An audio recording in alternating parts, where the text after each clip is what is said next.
selamat pagi. Waalaikumsalam, selamat pagi. Baik, sebelumnya perkenalkan, saya Oki Setiawati, mahasiswa Fakultas Keperawatan Universitas Jember. Pada pagi hari ini, seperti perjanjian sebelumnya, akan dilakukan pendidikan kesehatan terkait dengan dysmenorrhea.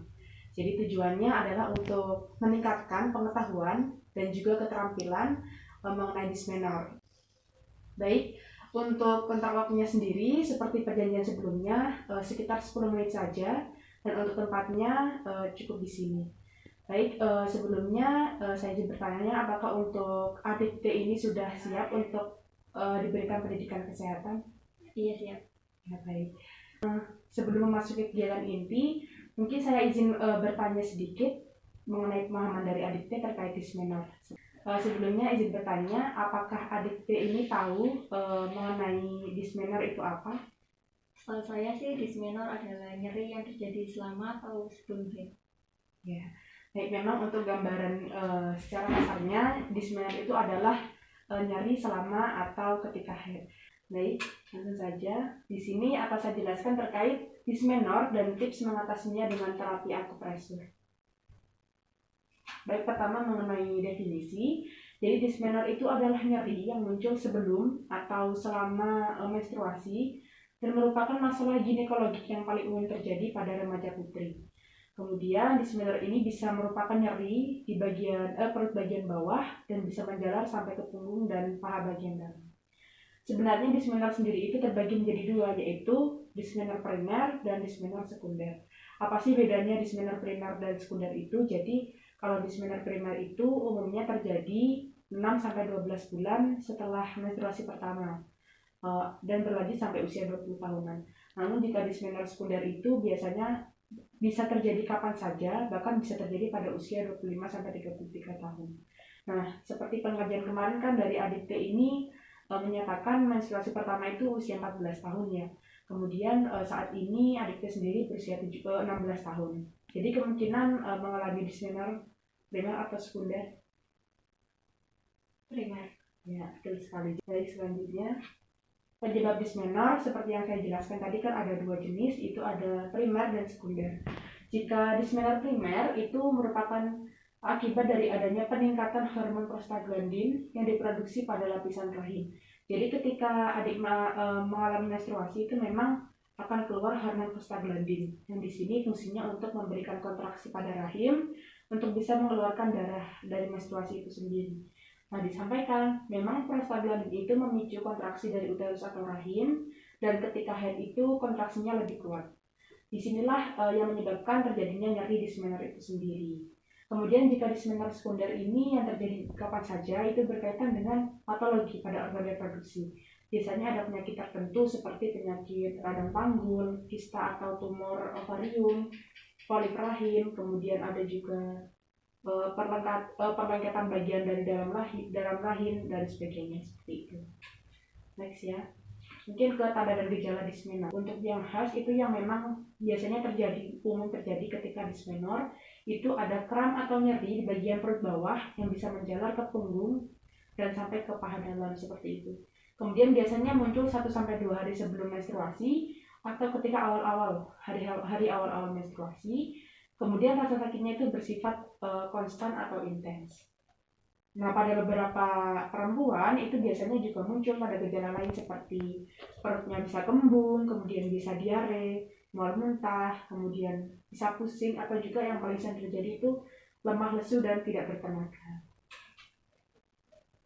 Nah, mungkin selanjutnya saya akan mengajarkan terkait tips mengatasi dysmenorrhea. Jadi sebenarnya nyeri haid atau dysmenorrhea itu bisa diatasi atau dikurangi dengan beberapa teknik ya, baik secara farmakologis. Apa itu secara farmakologis? Jadi kalau secara farmakologis itu bisa menggunakan obat-obatan, obat anti nyeri seperti itu. Kemudian ada juga yang non farmakologis, itu ada beberapa teknik seperti teknik napas dalam seperti itu. Tapi nanti yang akan saya ajarkan itu terkait teknik akupresur. Atau juga bisa dengan menggunakan campuran antara farmakologis maupun farmakologis. Nah, salah satu terapi non farmakologis yang terbukti bisa menurunkan dysmenorrhea itu adalah terapi akupresur, seperti yang akan saya ajarkan pada adik nanti. Di mana akupresur itu adalah pengobatan dari Tiongkok, itu yang sebenarnya sudah dikenal ribuan tahun lalu dengan memberikan tekanan pada titik-titik tertentu di bagian tubuh. Nah, jadi di sini ada 3 titik ya untuk akupresur sendiri. Yang pertama itu ada titik large intestine 4 atau LI4. Itu di mana jadi di bagian tangan, kemudian di antara jempol dan telunjuk di tengah sini mungkin bisa ditirukan. Nah, jadi di sini adalah titik LI4. Kemudian yang kedua itu ada titik liver 3 atau LV3. Untuk liver 3 itu ada di kaki. Jadi untuk titik LV3 itu bisa kita lihat di sini ada jempol dan telunjuk. Kemudian sekitar 2 jari dari sini. Nah, di sini adalah titik LV3.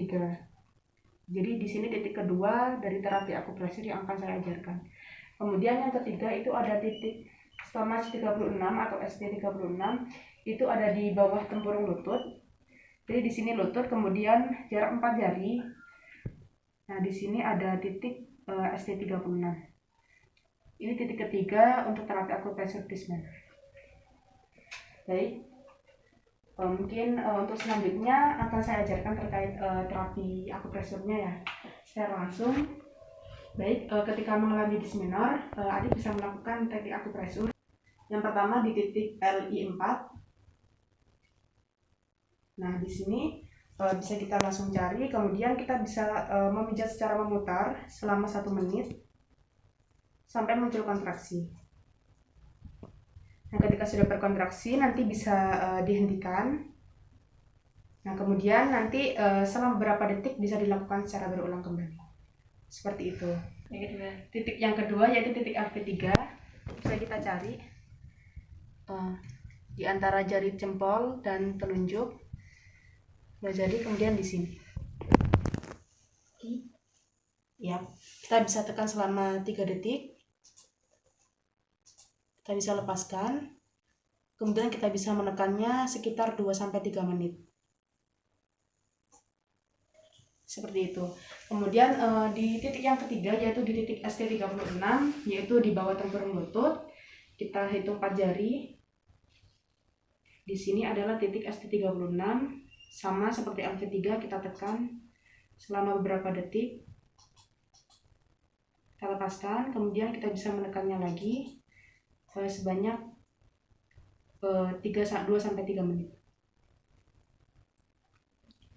Baik, mungkin seperti itu. Baik, untuk materi dan juga prakteknya sudah cukup. Mungkin sebelum masuk ke evaluasi, apakah ada yang ingin ditanyakan dari materi yang disampaikan? Sepertinya sudah jelas, Mbak. Baik, kalau begitu kemudian bagaimana perasaannya dari adik T ini setelah diberikan materi dan juga praktik terkait terapi akupresur? Lebih rileks sih, terus pengetahuan meningkat juga mengenai Discmanor.